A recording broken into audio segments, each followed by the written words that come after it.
This tutorial will give you information on how to recognize and locate empirical research studies. Starting at the Nursing Research Guide, and I'm going to bring the window down a little bit so you can see the URL to get to that guide. This is the landing page, which is the database page, but it also is where you can find information on recognizing an empirical study. So if we click there, that will bring us down to the box that has the information on how to recognize one. So you'll notice there are primary research articles. There are questions that you can look to see if an article answers those. It gives you information about where the source would be, what their length usually is, that you're going to expect to see data collected, and how to search for an empirical study. So suggestions are to add "and empirical research" as the subject heading. You can also look at some of the layout when you do get your results up to see if they match this, where they're going to talk about the methodology or research design.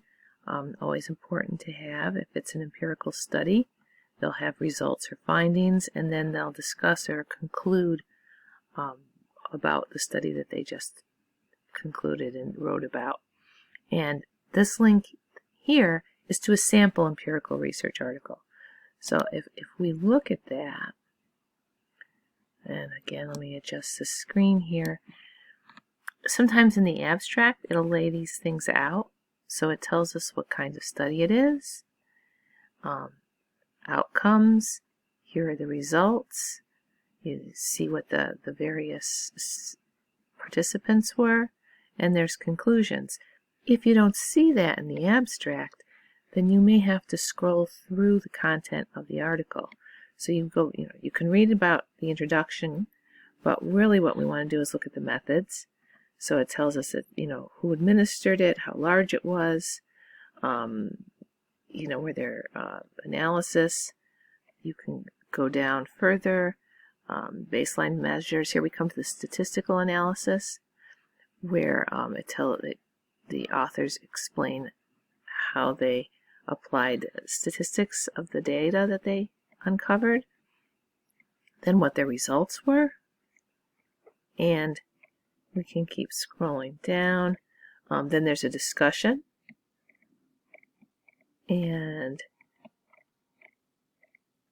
their conclusions.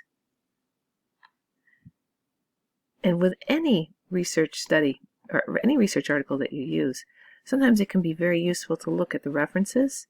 If this article is something that meets your needs, you may want to see what other articles the authors used to develop their article. It could be that there's useful articles listed here. Thank you.